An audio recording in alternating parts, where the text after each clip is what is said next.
These programs are really coming out of some funding that was designated within the Department of Education to provide better and more access to students with intellectual disabilities. And so what we're specifically talking about, and you'll hear us use the acronym IPSE or sometimes just PSE. And so on the slide, you can see it says Inclusive Post-Secondary Education Programs.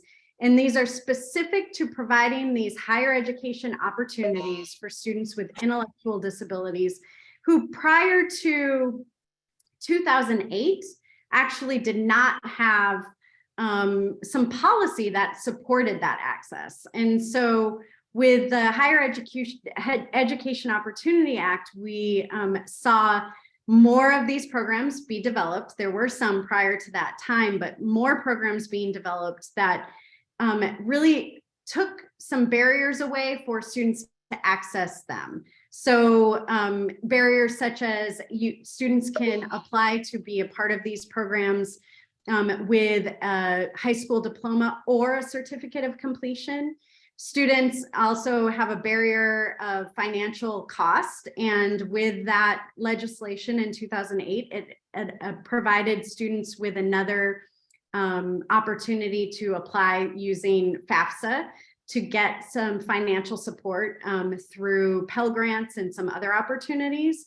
And it really paved the way for colleges, four-year colleges and universities to develop programs that offered these types of services and supports. So you will hear us refer to IPSE, which means that we designate these programs through all of those definitions, and that the students who are participating in these programs have access to the university in which the program is housed, in terms of coursework, potentially housing if that's available at the university, supports and services at the university, activities at the university, kind of the full experience. And it's not necessarily a separate program that might be housed in a building at the university, but it's kind of incorporated in all aspects.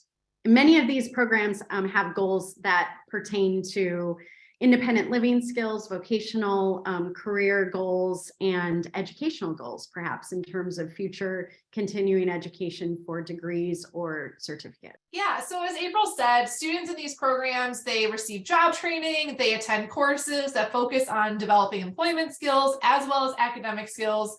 Oftentimes they live on campus and they participate on campus activities. So campus clubs, they go to the rec center, all that fun stuff that we do, that all other students do in college. That's what an inclusive college program offers students with intellectual disabilities. In our state, there are currently 3 programs. So we have UMSL Succeed, there's Thrive at the University of Central Missouri, and then there's Bear Power at Missouri State. And if you want to learn more about each of these programs, head on over to showmecollege.com.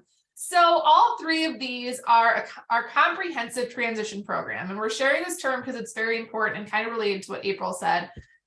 So programs that are deemed comprehensive transition programs, students can apply for FAFSA, which means they're eligible for federal financial aid, so they can get the Pell Grant, and they can also qualify for work study. All 3 programs in Missouri are CTPs. So we developed Show Me College as one of the initiatives for the grant because we wanted to raise awareness that college is possible for students with intellectual and developmental disabilities. April kind of described that there's been lots of barriers to attending these programs, and part of those barriers are just honestly not knowing what's out there or how to prepare for them. So we wanted to create a resource hub for tools and resources to help students, parents, and teachers prepare youth for college. And like we talked about, this is a collaboration with UMKC. Kate Duffy is our content developer. So she has been instrumental on getting all of the content in the website and figuring out what we need on the website. So check us out at showmecollege.com. I think, like Megan said, there was not a lot of awareness that students with IDD were able to go to college programs.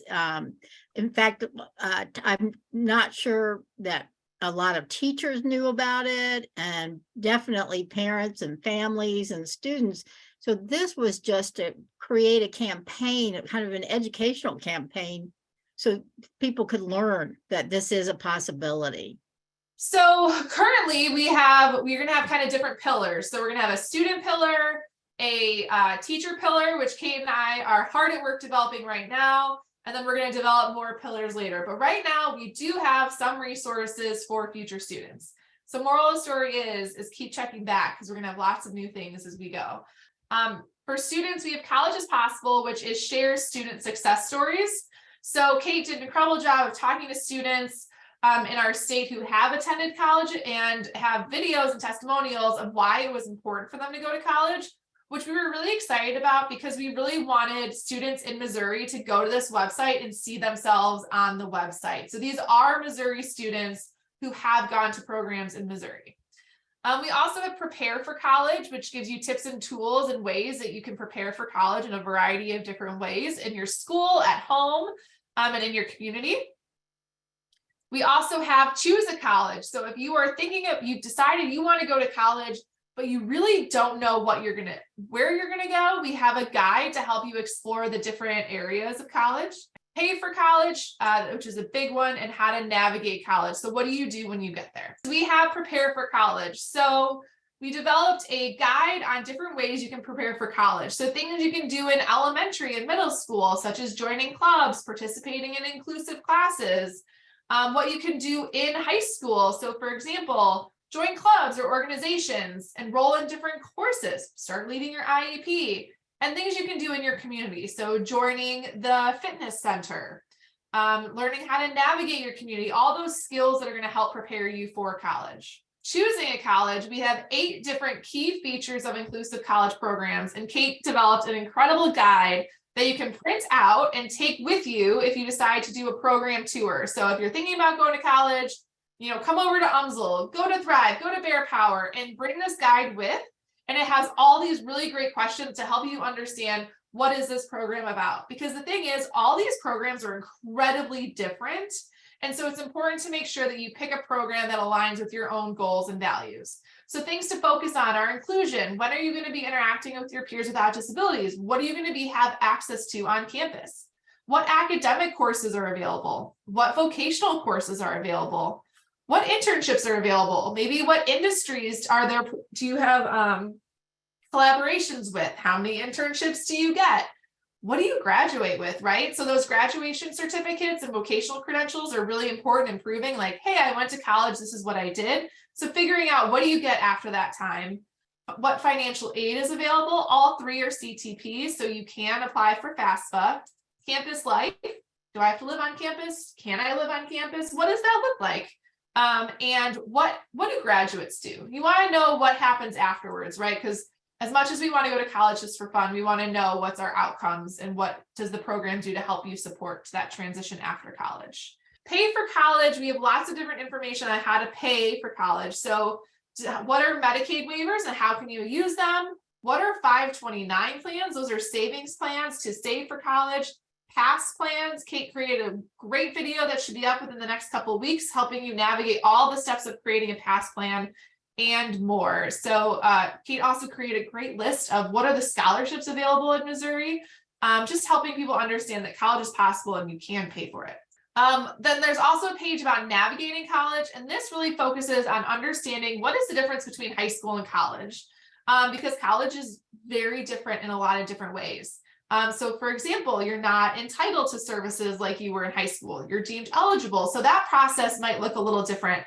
On the website, you can also deep dive a little bit more into the 3 programs in our state, because those ones we're really promoting, but really most of the information on the site can be applied anywhere. It's just, we want to promote our Missouri programs because we're proud of them. I'm really excited to see this website, and I think it answered some of the questions people had about how can I prepare when I'm in high school, the kinds of things I should be thinking about, and really taking that opportunity for your student to take the lead in going to this webpage. There's tons of information for them, so they can be the ones that lead this conversation about college.